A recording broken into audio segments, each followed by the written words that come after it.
Okay, well, this is our growth formula series. This one that we're talking about this month is the business rhythm that you need to grow your firm. So this is part of my book, The Firm You Want, and it's a chapter in that, and it's going to just go through the rhythm of the business that I believe that you need within your firm, whatever that firm is, in order to make sure that you can do what you need to do, which is to grow in this position, in this particular case. If you haven't seen this, I have done, and I'll just show you in a minute the other webinars that we've done, but this is the growth formula. So the growth formula is Y plus T plus R plus S. You always have to work on the why. That's why everything else in brackets, that's you. So first of all, you need to know what you want, and everything like that. And you need to work on your self-development to get you in the right position constantly as well. And this is all part of the formula that I call Naylor Accountancy Services, which is my accountancy firm. T is the team, so you need to be having a good team. I've done a whole webinar on the A team, getting your A team in place and everything like that, so you can watch that if you wish, if you haven't already. And then you've got here R is the rhythm for your of your business, which is what we're doing now. So that's very critical in my eyes to have that as well, because I didn't have that at one point, and it wasn't successful because you just don't have that rhythm. Structure of your business, that's another one that we'll be covering in the future. So that's the formula, Y plus T plus R plus S, but start with the Y. So our growth formula series, this is obviously the June one. Then we're looking at how to structure your business in July, the 30 ways to fail and avoid them in August, and then removing your barriers to growth and the real life growth lessons as well in October. These are what we've done in the past. How I Nailed Naylor Accountancy Services back in February. That was basically talking about the formula, so you can have a look at that if you wish, if you haven't. Getting yourself set for success, how building your team with 18 players, and then the last one, which is retaining and leading your A team. So that was actually a really useful one, especially the last one, but they're all very good as well. So, thought of the day. I love starting anything with a thought of the day, and this is from Mother Teresa. It's, I can do things you cannot. You can do things I cannot. Together we can do great things. So just thought for the day. Why listen to me and waste your time? So thank you for being here, because you are sharpening your sword, as Stephen Covey says, by spending your time here. The first one is I've been an MD of an accountancy firm, Naylor Accountancy Services, since 2011. I've grown Naylor Accountancy, and I'm working 2 days per week, if that at the moment. It's on and off, and it's mainly on strategy as well.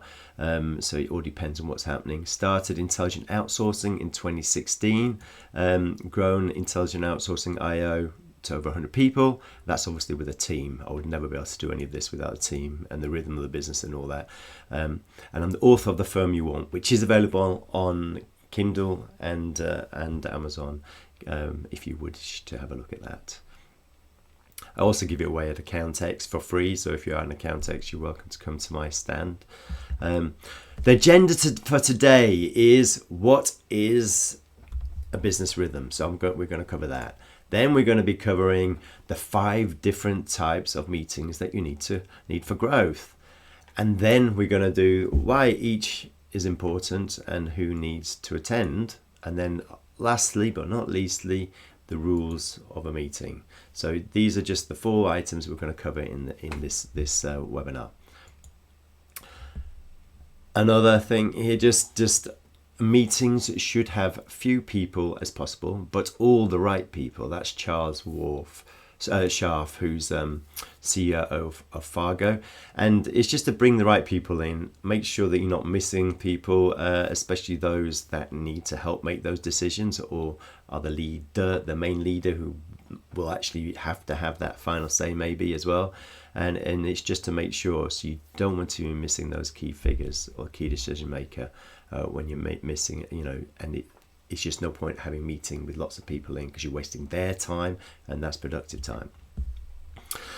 So what is a business rhythm? So you can look at the rhythm. I look at it in the music terms, like an orchestra and stuff, but you struggle to grow if you have no rhythm. And it's the same, in a music score. If you don't have a rhythm, it doesn't really take shape.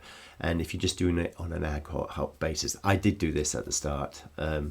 And it's like, if you think of like free-form jazz, it only works if you've got, on an ad hoc basis like this, if you've got loads of masters in, and that can do it.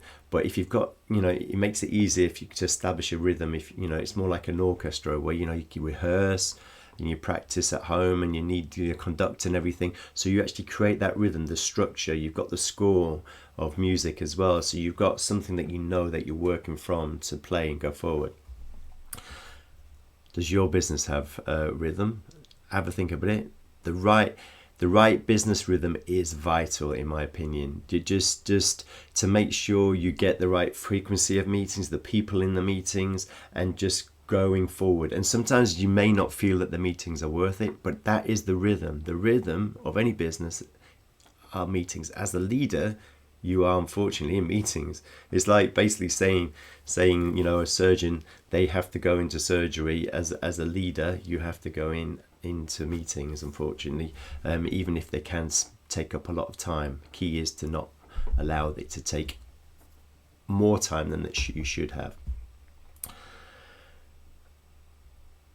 And the types of meeting you have vary in length. I try it now. I look to make mine quicker, if on some of them, even 15 minutes. So I have my whole diary in 15 minutes. So look at that. But you have, whatever your different types of meeting, we'll go through those. They have potentially different times for them, and they have the same times every time they happen.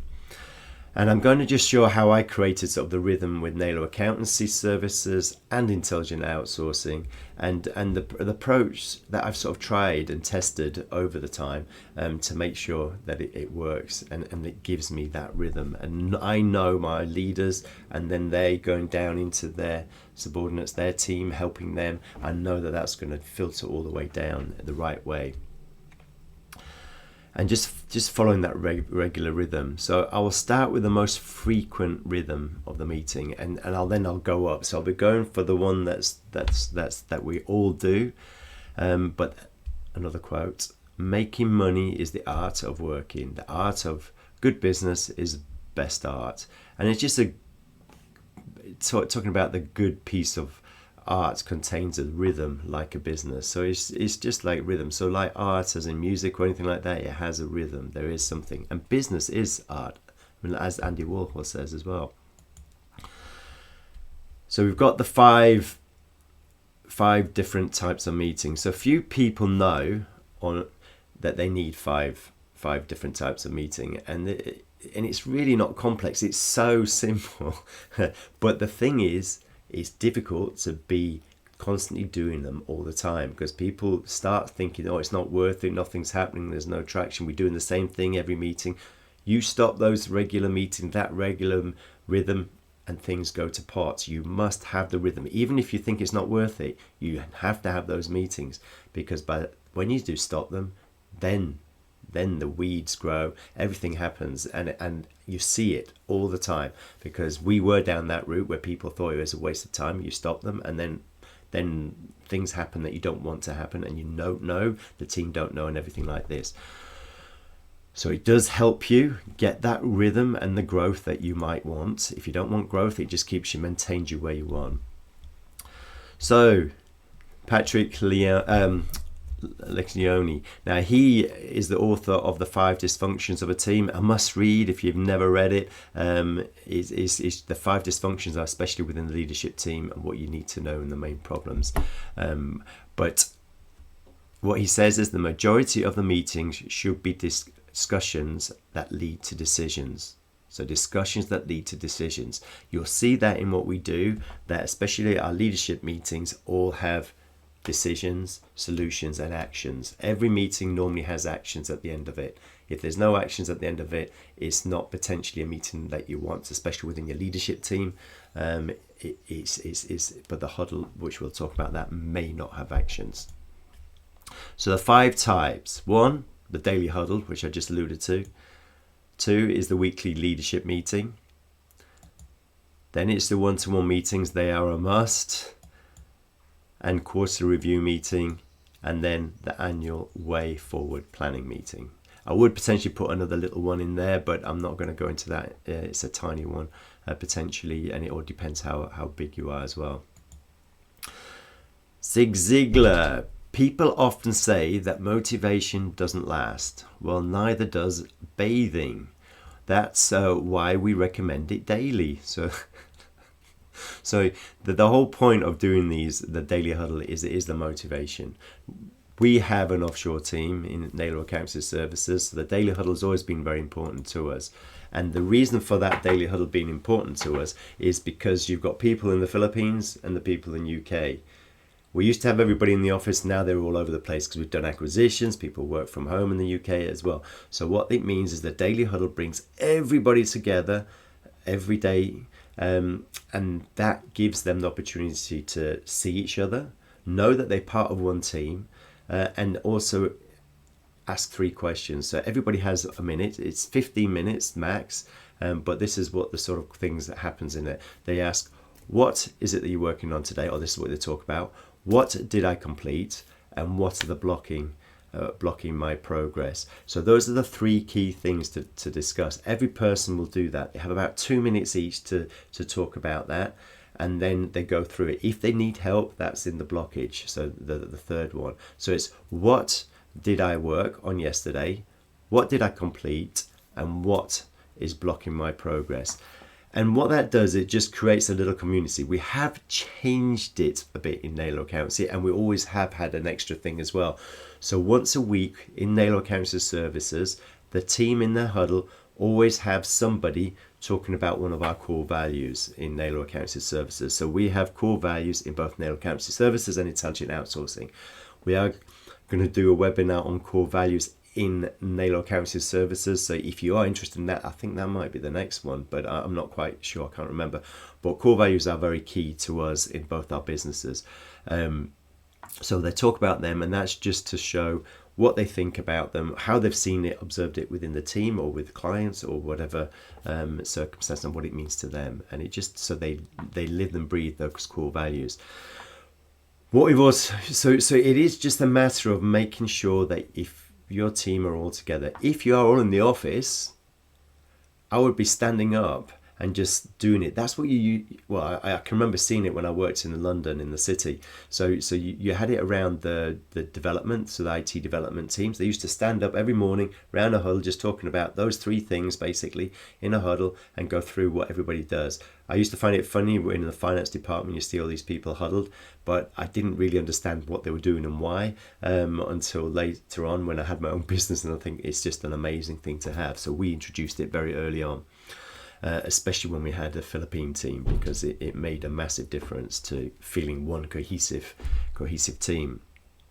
Like I say, it's only 15 minutes. It's the rhythm of the business. It's the first thing we do in the morning. And it's not quite the first thing in the Philippines because they start a lot earlier than in the UK.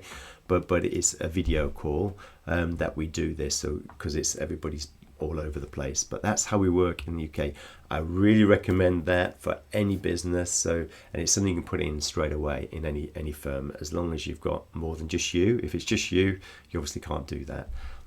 But what is something bearing in mind once you do have a team. So the weekly leadership meetings. So there's another one. Talent wins games, but teamwork and intelligence win championships. That's Michael Jordan. And that leads into the weekly leadership meetings. These are 1.5 hours long. They're the same time every week. Everybody should be in those. This is all the leadership team. And then and unless they've got anything that's really important, they're on holiday, it still happens.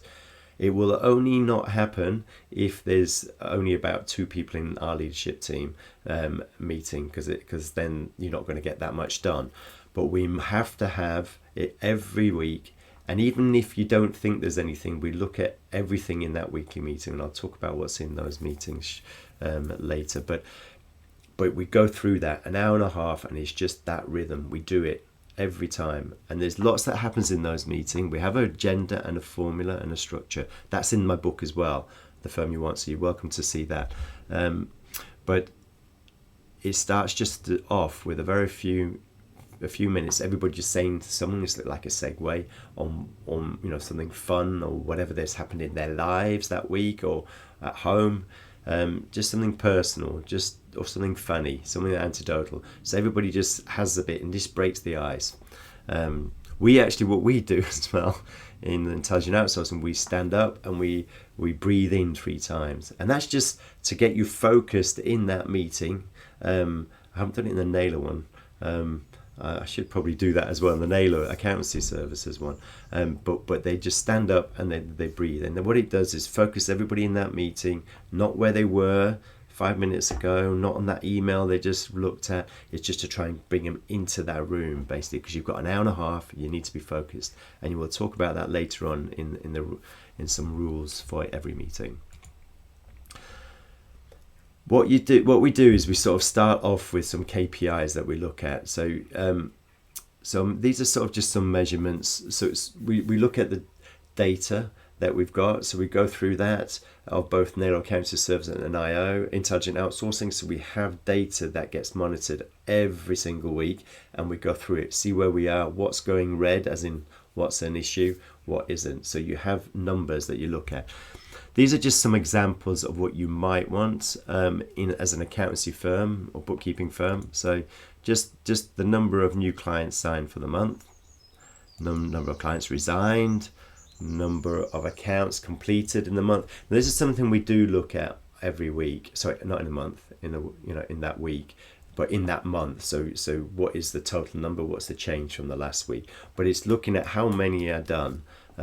So ideally what you've done in the week as well, because then you can see a trend. Have you got a problem coming up? And it's basically looking for those canaries. And when I say canaries, it's like going in the coal mine. So the canaries were there to detect the gas, the carbon monoxide, so that they'd fall over before it impacted, or carbon monoxide, whatever, the gas would impact the people, the miners, and then the miners would get out straight away. So it's just to give you an opportunity in any business to see what's actually happening and make corrections straight away if that's required.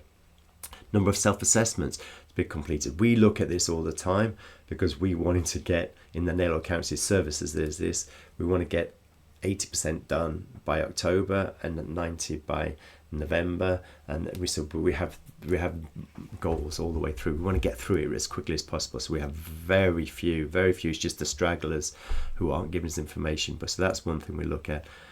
Number of VAT returns done. These are just very simple ones. Profit so far for the month. We've got all these things. You can look at turnover for the month, debtors of the month. Debtors, you need to always be careful on that you don't get that high. So it's always worth keeping an eye on that. It's going to be high at the start of the month when invoicing goes out, but not later on in any business. Anything else that you might want to measure. So these are all possible options. When we've gone through all that, we look at then to-dos. So we have all our to-dos, make sure, where are we on them? Are we on course, off course on the to-dos? Because we get to-dos after any of these leadership meetings that we have. And then we also sort of look at headlines as well, but then we go on to issues as well. So the actions are there, and one person is always responsible for each action, and it's critical only one person. I've said this before in many of these, because if you have more than one person, nobody's going to do it. If you have two people, they both think the other one's going to do it, and nobody takes responsibility. And I've said this loads in these webinars, but if one person has it, they don't have to do the work. They can delegate it, but they are responsible. They can't abdicate responsibility. They are responsible, and that other person that's doing it, they need to make sure they're doing it. So then there'll be an issue with that person, and if the action isn't done, you normally get 2 weeks to do an action, or to do whatever you want to call it, and then after 2 weeks it becomes an issue. Do we need to move that person off that responsibility because they're not able to do it? Do we need to give them any more resources? How can we help them actually do that task, that action? Excuse me. So that's sort of how we do that. Sorry, begging. Then we move on to sort of issues once we've done headlines as well. And with the issues, we have a load of issues that we've gathered, and what we do is we rank them. So we look at the ones that are the biggest issues that we want to deal with and start with them. So we start with those issues and go through all that, and we drill down into it to find the issue.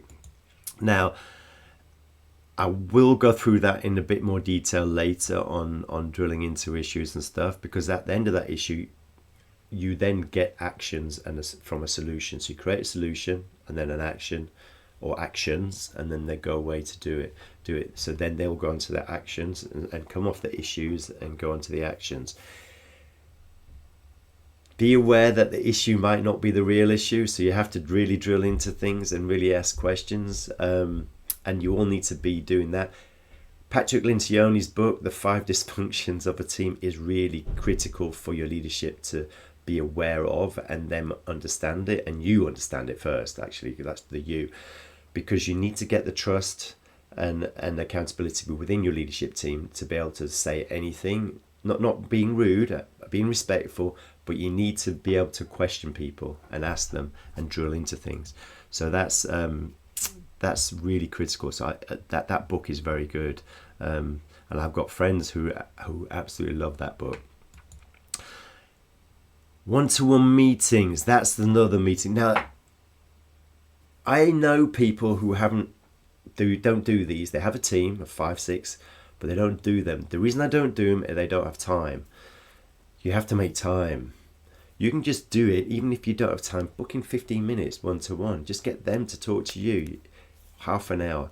Doesn't have to be an hour. So what I've found is by changing my diary, and I do mention this a bit because it's actually been groundbreaking for me on being able to do a lot more in a day. You change your diary in Outlook, because I have Outlook, Office 365, change it to 15-minute intervals. You start looking at 4 units of things that you can do in an hour rather than 2, which is what you have on Outlook. Yeah, so you have in half an hour. You suddenly have 4, and you can get more done. It means you can have a meeting done in 15 minutes. What you find is sometimes 15 minutes is too long for certain things. That's one way you can do it. If you don't have time, just do a 15-minute meeting one-to-one. So if you've got 4 people, that's an hour, an hour a week. And you can spread it over time, over the days. But do them. They're more important than you think. And don't, as a leader, as the main leader, you should not cancel these unless there's a really good reason. Because it makes them feel that they're not as valuable to you as them. But that's what I've been understand. I've been told, and everything I read on psychology. But just to bear in mind. So you can do these weekly, bi-weekly, or monthly. So I tend to do them because I'm the visionary. So I'm not as involved with the day-to-day running. So I do these monthly with the leadership team. Some people I do bi-monthly.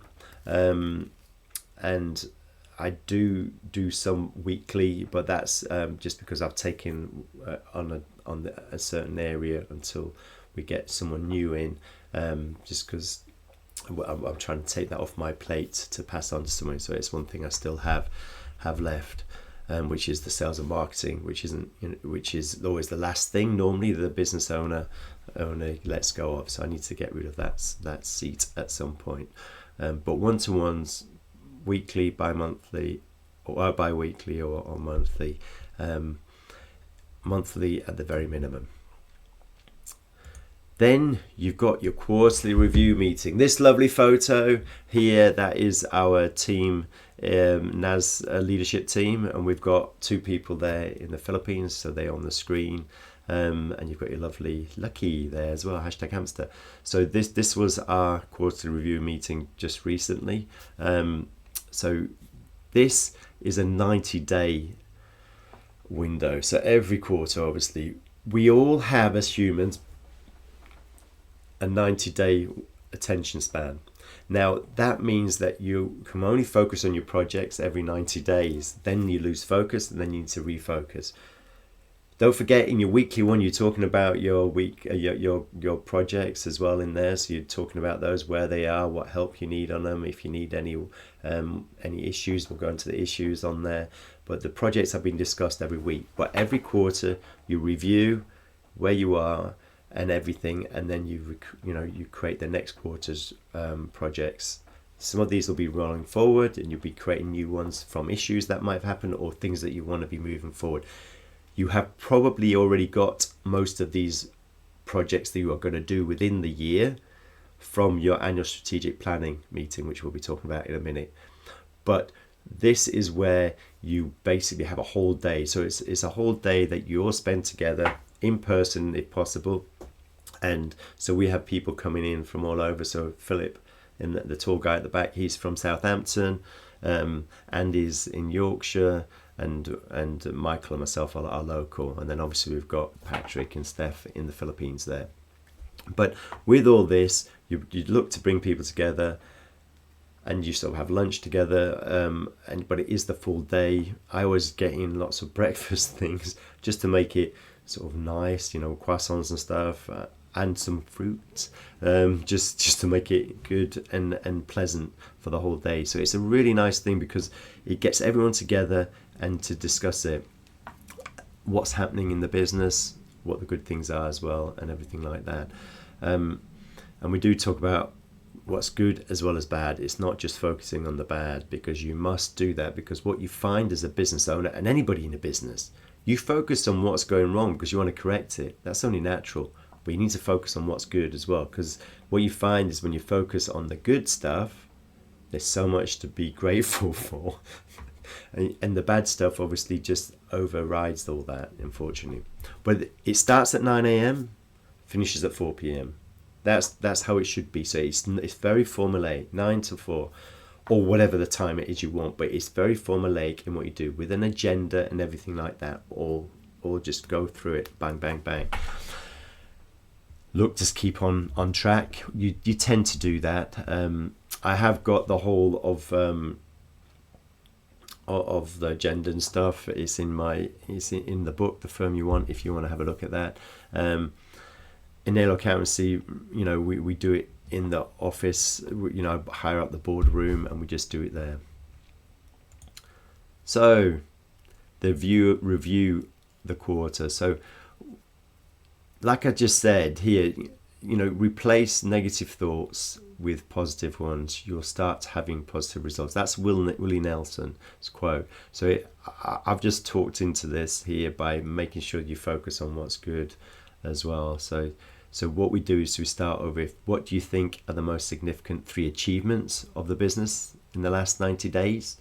And then the next thing, so everybody does this. Then another one is the greatest personal accomplishment in the last 90 days, and what are the expectations of the day? We always ask that, and then we find out at the end, have they been met? Because if people's expectations are not met, then we need to reframe the meeting to ensure that they met, or we need to lower the expectations. It depends exactly what they're expecting, but it tends to be in the framework of that meeting what they're expecting. So this is what I was talking about, being positive. So once you replace negative thoughts with positive ones, you'll start having positive results. I love that one, Willie Nelson.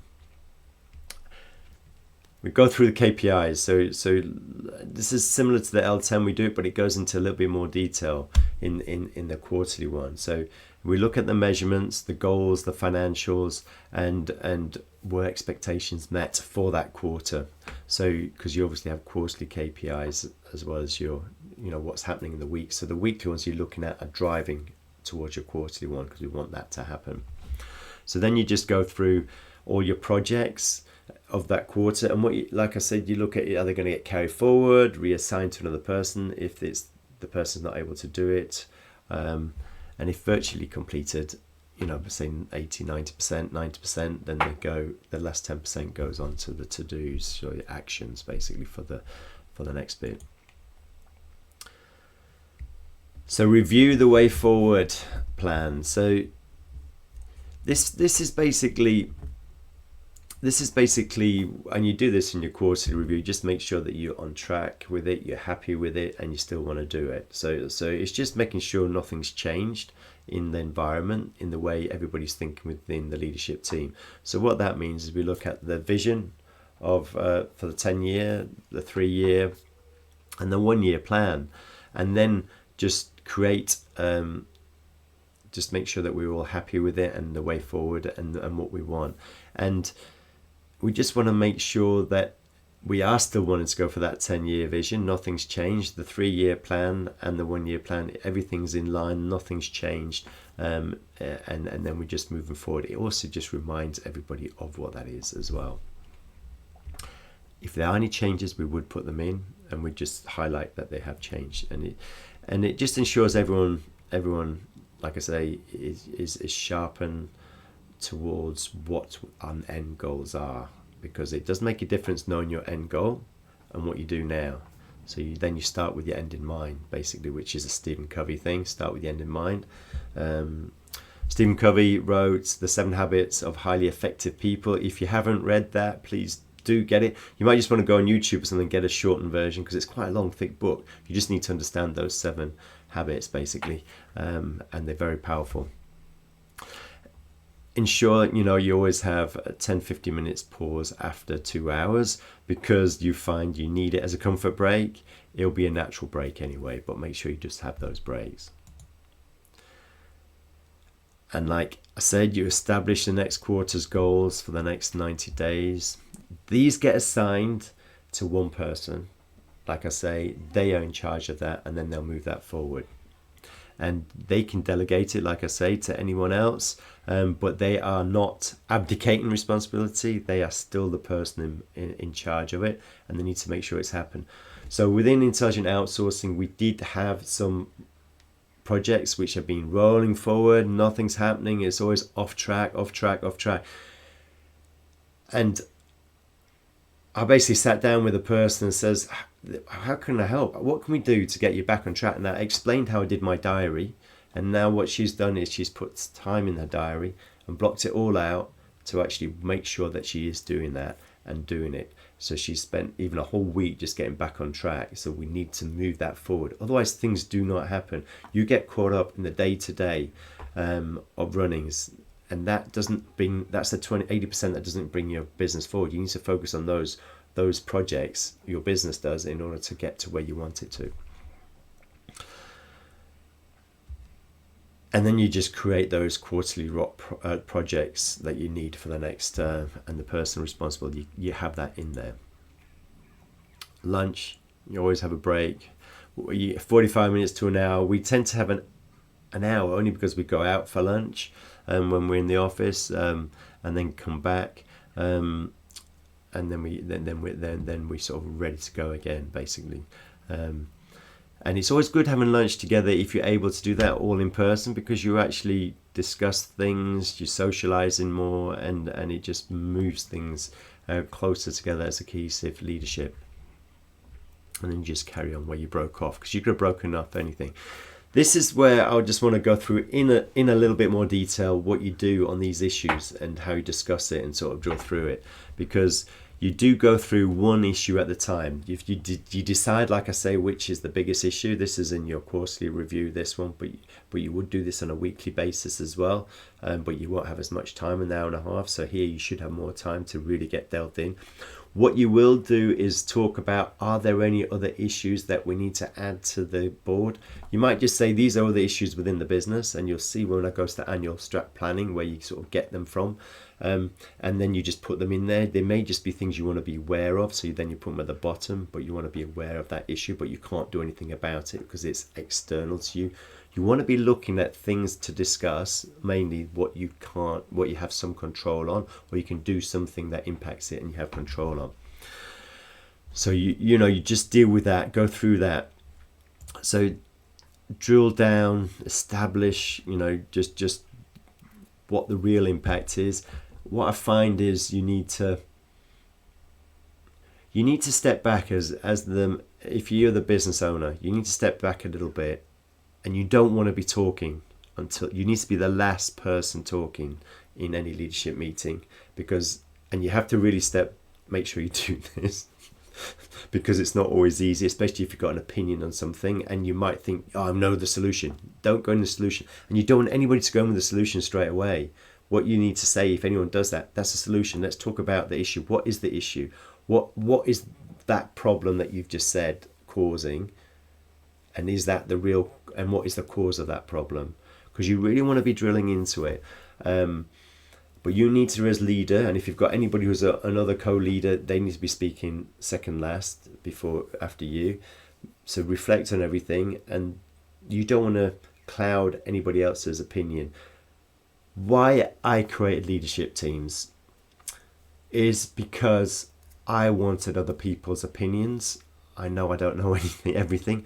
Even if we don't go with someone else's decision, thoughts or anything, they've all been aired, everyone's heard them, and then we move forward how we believe. As long as we make a decision and there's a reason for that decision, we'll go forward. And then as long as everybody's aired their thoughts and of it, they may be totally against it, but once we've all decided and this is the solution, everybody must be on board and go forward. They have to be.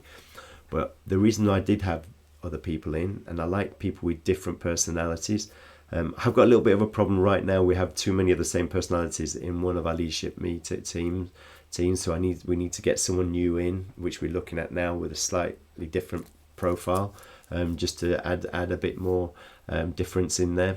But it is also looking at those profiles. That's part in the A-team, to creating your A-team leadership and A-team video that I did, the webinar. That's worth having a listen to or watching as well. But it's all part of that. But anyway, so make sure that you are the last one to say anything when you're discussing them and drilling. But you can help drilling into it. You might have to do that more, but step back, drill into it, ask the question, probe them, and probe people to come to a decision that you might think is the solution, but you don't give them the solution, but you can probe them in if you need to, if they're not thinking the way you are, or just see that provokes them more. That's solutions. And then when you've got a load of solutions, you decide which one between you are the right ones. There might be more than one, there might be a few, but basically what you do is you keep moving through these issues through this quarterly review meeting at the end until you've got 30 minutes left. On that 30 minutes, you move on to basically the conclusion, basically concluding it. Oh, by the way, I keep saying it, assign each project. When you're concluding it, you need to confirm everything that you've done, basically. So first, confirm all the projects and who's assigned to it. Make sure everyone's agreeing to it, and then get them written in. Then you need to confirm all of your actions. So you need to confirm all your actions as well, and make sure you've got, if there's any changes to the way forward, you must do that. You need to decide. It all depends how many people are in your leadership meeting. If it's all your team, you don't need to, but you might need to decide if you've got any message to go out to your clients. But decide if there's a message that needs to go out to the rest of the team. If there is, then you need to say when you're going to do that, what's the message going to look like, and then assign somebody to actually create that message to go out there. We do have quarterly town halls. This is a sort of another type of meeting. I'm not putting this in here, but that is so that we get that message out, what's happening, where we are in nail counseling and intelligent outsourcing, and what's going forward, what's going on. So we do have them every quarter, and that's to express inform everybody what we're doing, so they feel part of where we are going and the plans. This is the whole team of intelligent outsourcing and nail accountancy services, but it also enables them to ask questions. So we always have a Q&A at the end, and they can be anonymous. We don't mind, but they ask Q&As. Oh, by the way, there will be Q&As at the end of this, so if you've got any, write them down, please, and then just come in on them. So yeah, and just decide. I'd put that there, and everyone in there, and then you just ask at the end, were expectations met? Just to make sure, and if they're not, then what can we do next time to make sure they have? I'm going to try and go a bit faster now, so I apologise. It is quite a long one, this rhythm of the business, if you take it through. But this annual way forward planning meeting is critical, and it's where your whole leadership team to get together, ideally in person. And you can see from this this photo, we've got D up there on the screen. I was in the Philippines, so I'm normally in the Philippines for our Philippine one, which is normally in December, November, end of November. So we there. In the UK, it's after the tax season, so February. So we together in February for Naylor Accountancy Services. And the reason why we have the annual way forward meeting is to sort of create the plan that encompasses a whole vision. So first of all, we make sure we're happy with our vision for 10 years as well. So make sure we've got that, and then we tweak it if we need to, and then it goes down. I'll go into a bit more detail. This is sort of just important without others wanting to carry the torch of the business. You can't grow the business. So that's why it's so important. You want these leaders, whoever in your leadership team, to be the ones carrying the torch for you. Like I say, you make a decision on the way forward in your vision. They need to be breathing it and living it to help you move that forward where you want it to be. Because without that, we're not going to get to where we want to. Allow 2 days. So this is a 2-day event. If there's not many of you in the meeting, it may not be a 2-day event. The first one will be, because you've got to create the whole 10-year, 3-year, 1 year, everything, the whole thing. I mean, you can look at creating it beforehand, and then it's ready to go, and then you can then discuss it with your leadership team and make sure that you tweak it in line with what everyone wants, and you just approach it how you want it as well. If you are not a very big team, you might want to be the one that's driving the vision for 10 years. I would look to bring them in, and I let everybody play a part in it and change it and everything, because then I get better buy-in from everyone. So that's how I do it, and I would thoroughly recommend that. But if you are only small initially, you might just not want to do that to make sure it's in line with what you want. I did create it initially. They've grown it, both of them, bigger than it was that I had it originally. Day one. So you might gather from the quarterly one, we start with personal news. So start light. So it's literally, like something fun in their bit, personal news. So we always start with that, something fun or something new, something great, whatever that might be. They've got a pet, they saw Bruce Springsteen in concert, or whatever that is. Or they may have just got a grade 8 in violin or something. I mean, that's quite a good grade, but anything like that.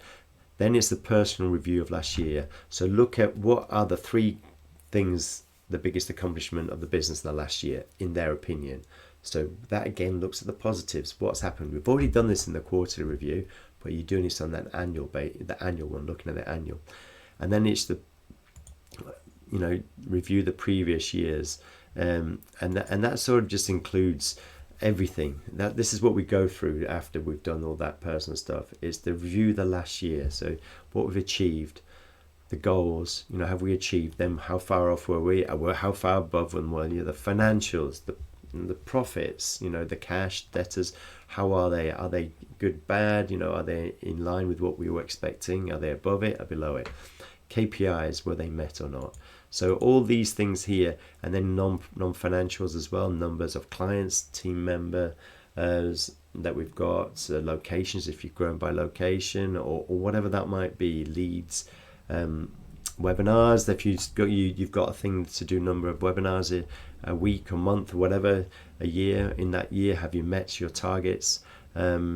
And one of ours was to do webinars on a monthly basis for Intelligent Outsourcing and Naylor Accountancy Services, which is what I'm doing. So this is one of the things that we set out in our annual strategic planning. And then were last quarter's projects completed or not? So and then we'll go into that. Once you've done this, you must pause a couple of hours in, like I've said, on all of this, because you do need a break, comfort break, 10-15 minutes, and then you start up again. You start off wherever you are. SWOT analysis. We always do a SWOT analysis. We already have done one the previous year. We do it again and we add things in if we needed to, we take things out. If they're not, we move things around. And it's just to make sure everybody's thinking of the business. What are the strengths, the weaknesses of the businesses, and what are the opportunities and threats that we have on the business? So we always look at that. They're the external factors, the opportunities and threats. I'm not going to go into the SWOT analysis in detail. There's so much there, but then we look at a lunch break. We do have that scheduled in. That is an agenda item, time and everything. So wherever we are, we'll start on that. If I just go back here, that's a SWOT analysis in the photo there with Andy. Those were our, there's my horrible writing on them, but those were our SWOT analysis up there. Obviously, we can then create issues from them as well. We have already got issues, and you would have, but you bring them on there. We then discuss, once whatever we've got after the lunch and everything, it's normally after that, at some point after that, we discuss the 10-year vision. We discuss about it. What do we think? What do we want it to look like? Is it going to, in turnover, profit, margins, clients, everything like that? We want to visualize it. What does it mean? Have we got iOS 9000, whatever it is, certification? What offices have we got? What sort of acquisitions have we done? What offices, what number of team members do we have? What number of clients do we have? What's our profit, turnover, anything? What giving have we done? Because doing good for generations is a big thing for us. So we want to be doing giving back. So what will we have done in 10 years' time? Will we have created a fund to sort of help give outreach with, and anything like that? So it's creating the big vision for 10 years. So it is exactly what you want it to look like, what you want it to feel like, your target markets here as well, and your unique selling points, always correct them. But with all this, what you find is everybody, and this is I've heard this just recently for Tony what's it called, Percent, or I can't remember his name, last name I've gone totally, but there's people talk about this all the time. What you think you can do in 1 year is more than you normally do. What you think you can do in 10 years is less than what you really can do and achieve. So think big on the 10 year, because that allows you those steps in those preceding years to get you there. So the more you think about it, the more you do it, you will actually put projects in place to make you move up that ladder. I've seen this, honestly, and it's been ground changing for me and for our businesses. And it's a little bit scary for us, but I'm really enjoying it. Even if it is a bit scary sometimes, what our plans are on certain things. USPs is unique selling points, just so if you know, so make sure you are happy with what those are. Just keep them there. If it's technology, whatever it is that you do to help your businesses, or look at your core values. Are you happy with those? You still want to? Do you want to change them or not? Just making sure everything is there. I've got that there. The 3-year picture. So once you've done that 10-year, then you look at your 3-year picture, which is just 36 months from where you are. And once you look at what are they going to be, and this is like measures of goals. So again, you need to feel it. So it's revenue, profit, margin, number of clients, average fee per client if you're an accountancy bookkeeping firm. And then what so you look at like that. But then you also look at the offices, the locations, your client, number of client managers, whatever that is, role of people, just all, there's loads of things, and then you've also got, there's so many different things that can be, offshore team doing all the compliance, all the clients do an annual plan, a regular leadership meeting. These are the sort of things that we may have in an accountancy firm or bookkeeping firm. These are the goals: credit control process, KPIs, acquire. We are doing acquisitions in Nilo accountancy services, and these are just some examples of them. So you create that, what it looks like and everything. And this is a stepping stone to your 10-year. So you need to make sure it's a stepping stone. It's 3 years, not 5 years. This is a 3-year picture. You've done your 10-year. And I believe 10 years far better than a 5-year. I know some people prefer 5 because you can think bigger. If you are retiring 5 years, you need to change it to a 5-year or 3-year. Don't go to 5 years, obviously. But you need to be realistic where you're going to go in those 5 years. You're not going to get as far as the 10-year. Then the 1-year picture. So this is what you want to be achieving in the year, basically.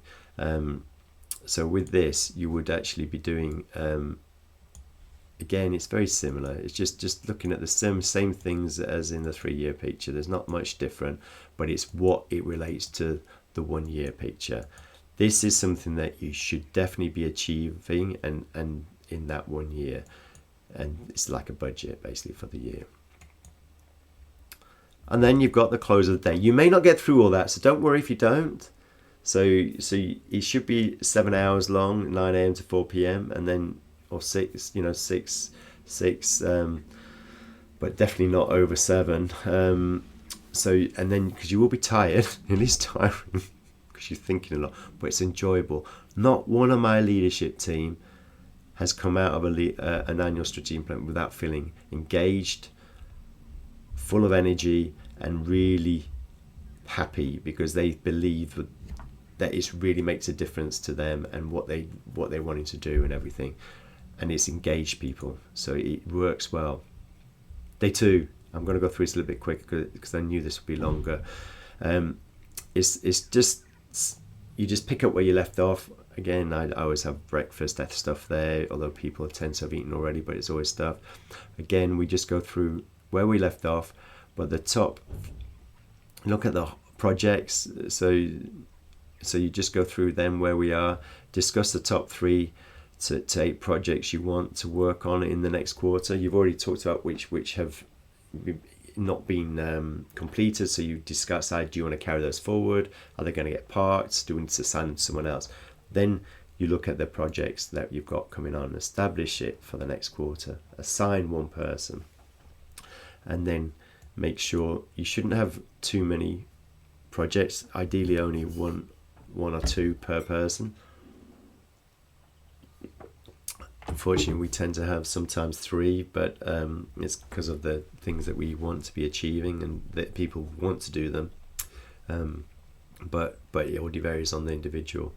So you go through that, and like I say, assign it. Then you have a break every 10-15 minutes, same as that as normal, and then lunch break exactly the same time, and then come back and carry on.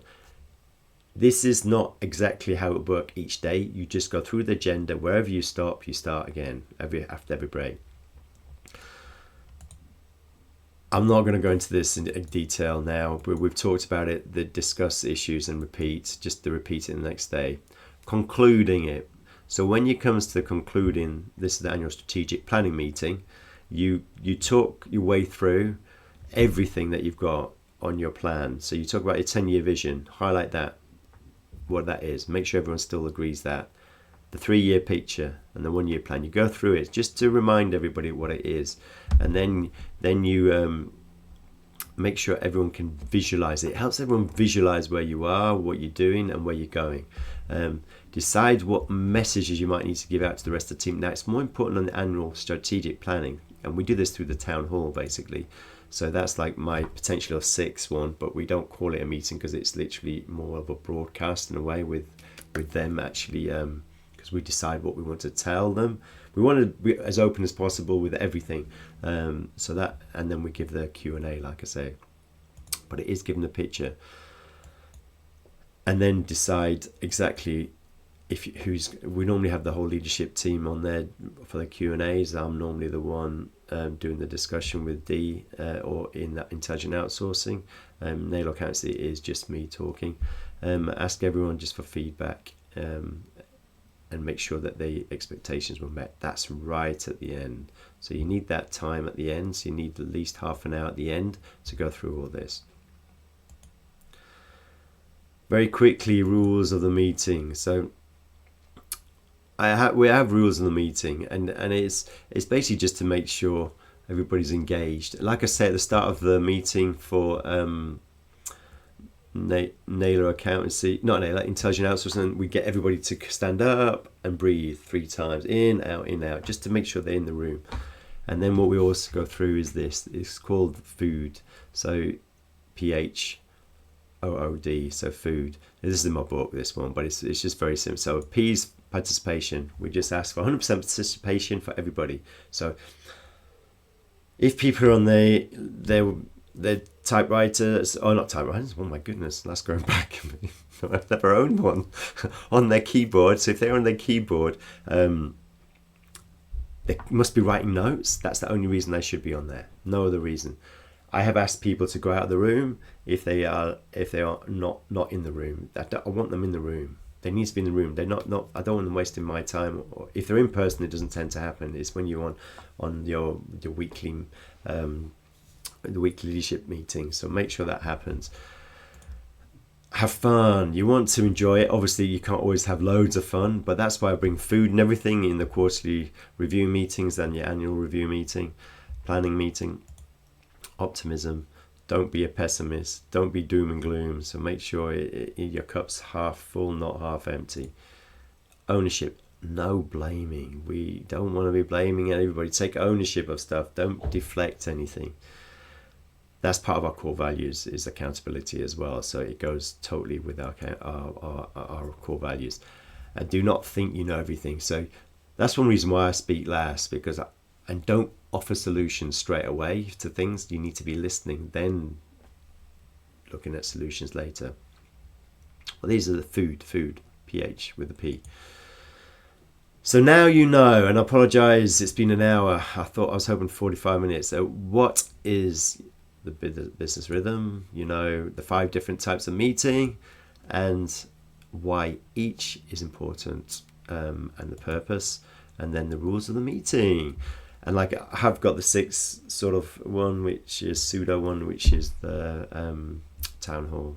You don't need to do that, obviously, if you've got all your leadership team is your team, but that's there. So now I want to ask, maybe, what are your next steps? So for me, I'll review everything that you've hopefully taken notes on here, material. Look at your calendar and put in some meetings. Look at the huddles. Look at daily huddles for your business. Talk to your team about that first before you do it. Anything that you implement with your team, make sure you talk about it, think about it before you implement it. Don't just go in and do it straight away, because I've done that and then you annoy people. So make sure it's discussed. One-to-ones, I would start them straight away. Just book them in, even if it's 15 minutes.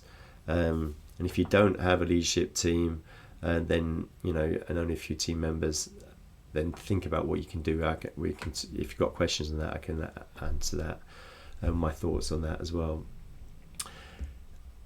And you do need a team to grow. So without a team, you can't grow, if that's what you want, or to take you out of the business. If you're trying to sell your business and you are the person doing all the work, you need to, and we know this from acquisitions that we do, because we know what we're looking for. You need to be in a position where you can step out of that business and someone else can take that on, and it not be, then it's worth far more than if you come out and it's going to crumble, because you'll have all the clawback or go. So be aware of that. And then we're all too busy as well, all of us. So but do the one-to-ones, 50 minutes. Do it. You must do that. That's the very least you should be doing, if you've got a team.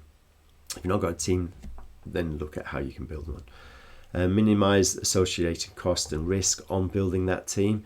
And there is a solution here on building it with less risk and at a lower cost, and that is offshore. Create an offshore team. That's where intelligent outsourcing comes in.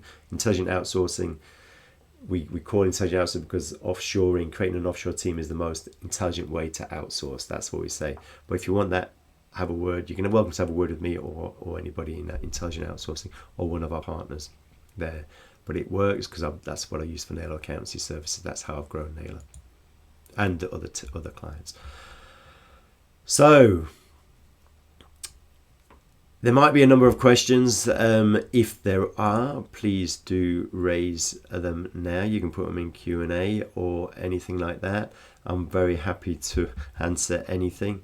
And then if there aren't, then we can actually complete. I know it's a bit later, guys, so I do apologise. But I knew it would be a longer one. to be fair, the last April one, the May ones was very long as well. But that's because the topic, I get a bit carried away with that topic on leadership, because it really is one I feel very strongly about. That is so important for any business. So Q&A, do put them in. So I've got one here. Oh, this is the thing. How can I build a leadership team when my current team are not leadership material? Now, the first thing I would do there is I would actually profile everyone.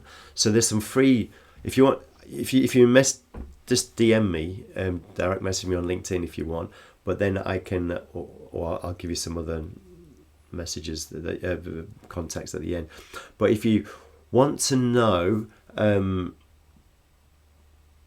if you want to know the profiling, there's two free profile ones. One's a disc one, and one's another. I can't remember what it's called, but they're very good ones. You can only do them once per person, but profile your whole team, because that gives you an idea what they are, as in personality type, and it also gives you the chance to actually do, look at how you might be able to develop them, and just see what they think as well. So have those one-to-ones with them. See if you can develop them into a lead, someone who could come on your leadership team. If you put them in your leadership team, could you develop them into somebody that you might want to? I would create an avatar and letter of expectation of what it is that you want from that person and that you might want in your leadership team. You won't get exactly what you want in anyone, but then see, does anyone fit it? Because once you write it down, you know what you want. It's a lot easier to see what other people have as talents that might help you. Be very clear. My leadership teams haven't been leaders, most of them, before they came into the leadership teams. We have created leaders, and I'm very proud of every single one that's been in my leadership team. And even if they've left, and because I know they've gone on to better things because of what they've done within the leadership team. I'm still in connection with them, so there's a couple that I think will be coming back in something we're doing in the future in a different country. But with all that, you can create leaders yourself. So nobody's born as a leader. So be aware of that. You might not think that they're capable, but if you do the one-to-ones and then try and explain what you're looking to do over time, you will find that somebody might be interested in joining. They may not be interested at all, and then you can actually start something. You just need someone to bounce ideas off with. That's the whole point of a leadership team. And then also to keep accountable to both you and whoever else is in that team to driving things forward and give projects to that they then are accountable for. They'll feel more ownership, and I promise you they do, with the quarterly review, the weekly leadership meetings, and the annual strategic planning. They get ownership from it. It gives also, I actually always feel very emotional at the end. This sounds a bit strange, but at the end of any annual strategic planning, because I always look at what we've got when we review the 10-year plan, 3-year plan, and 1 year. The vision and the 1-year plan. Because what I always find is our leadership team in both Naylor Accountancy and Intelligent Outsourcing are so engaged, they are growing it bigger than when I initially created that vision, 10-year vision. If I look at the vision I created, say, for either of those, especially Naylor Accountancy right now, back whenever I created it, the first one, it is the 10-year vision is just been exploded more than 10x in some cases. So it's just looking at that vision. If everyone's moving forward to that vision, it does help, but you do need that team. You may not have the right people now. Help to grow them, see who's there, profile them, and you can always look at what you need to do if it's just you in the team as well. So it's worth looking at how you can build it, what you would need to do, so how many clients you'd need, what extra profit you'd need before you can hire someone in, There is offshoring, and I'm not trying to sell here, but there is offshoring as a way of creating team members, compliance and stuff that can help on that. And then that will free up some of your team members' time to do more leadership stuff and added value stuff as well, or get you a better profit margin. But that's just another way. I hope that answers your question. But look at the growth formula, because you also need to make sure you start with you. Make sure you're in, and have a look at my book. I haven't got the growth formula there because that's going to be my next book. But in the firm you want, just have a look at the you, and make sure you're there. Then you'll be looking at your team, and then you're looking at your rhythm, and then your structure, which is what we're talking about at some point as well. I hope that answers the question. Any other questions? Just see. Excuse me. So how long did it take me to build my leadership team? With intelligent outsourcing, I actually did it straight away, virtually. There was no structure though. There was no rhythm. There was 3 of us, but there's actually 2, then 3. Well, there was 3. Yeah, it changed a little bit, but there was about 3. But there was no structure. I created the structure because I realized we needed that structure, and everything I was reading from books and everything brought me to that conclusion that I needed the rhythm of the business. So we created that rhythm of the business. Nail Accountancy, we had huddles. I think it happened probably 2016, 15. I think 2016. I had resistance from somebody in the business at the time with it, but we got there, and they actually exited. Which actually freed up the way we work today, which is with the offshoring, because they were against offshoring and outsourcing. Creating an offshore team in the Philippines, which we did through intelligent outsourcing, which is another business. But The big issue I had was Naylor Accountancy Services. I was not able to create Naylor Accountancy Services leadership team until I had the talent in there that was able to do it. And that meant I actually did an acquisition to get the talent and the income to afford the talent, if that makes sense, because the income, but then the talent I brought on board left within 3 months because it was such a mess, this business. I had no idea until I was in it. But we did well out of it overall, but it was very painful. But we got 2 amazing client managers in from externally, and they have been amazing. They're on the leadership team now. That's Michael and Andy, and that was the start of it. And then we had a leadership team member in the Philippines as well, of our lead, because we have 8 people out in the Philippines. We'll soon to have 11 for Naylor Accountancy Services within intelligent outsourcing. And then I was able to do that, and that's why I've been able to step out more now than I ever have of Naylor Accountancy. Naylor Accountancy was where I was working most of the time, because I had client relationships. With the acquisition, I had not just the client relationship with my old clients in Naylor Accountancy, but the new ones, until I got team members in, like the client managers in, the new external ones, to actually take over those client relationships, which they really do a good job at. And then I don't have that. I'm looking at the strategy and ways of moving into Naylor Accountancy forward, basically, as well as intelligent outsourcing as well, because I have 2 hats there. I hope that answers the question there. Anything else? How did you know how did you know that you wanted a leadership team? That's very simple in a way.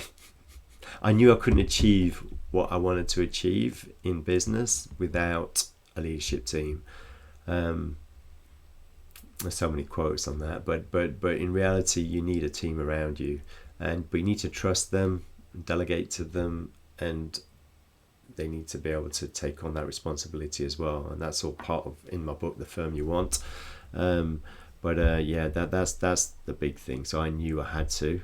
I was struggling how to get it in Naylor Accountancy Services until I came across acquisitions as a way forward, just to get the talent, because I just couldn't get talent here in where I live, because they all worked in London on massive salaries, or they weren't moving from their roles here in the Tunbridge Wells. So it was very, very difficult to get the talent around here. That's just proximity to London and the city.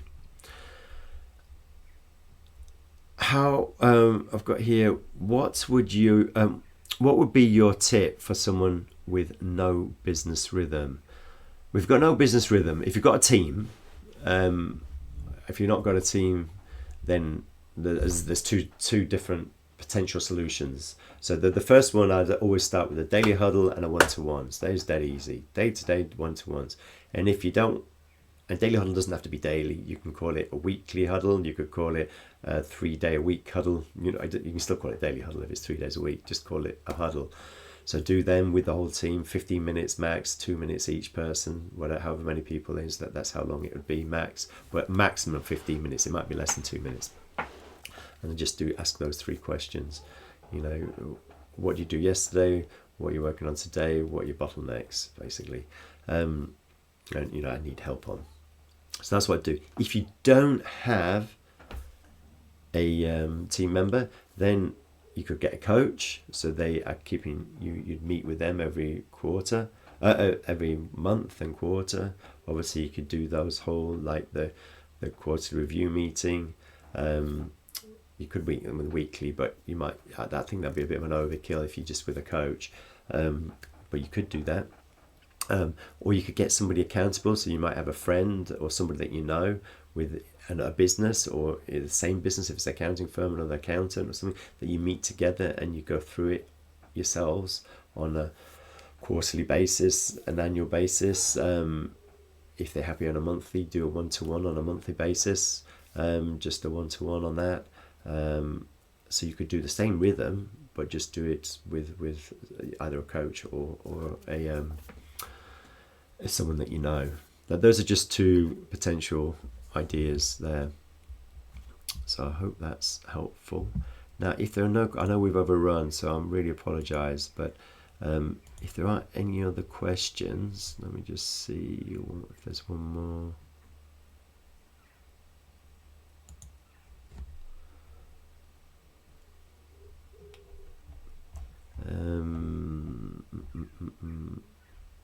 I don't have the time. So yeah, you may not have the time, but you need to make some time in it. Just try to. But you can look at offshore. If you've got too much work, you can look at creating an offshore team. Obviously, speak to us, intelligent outsourcing. That's what we'd love, and how it works.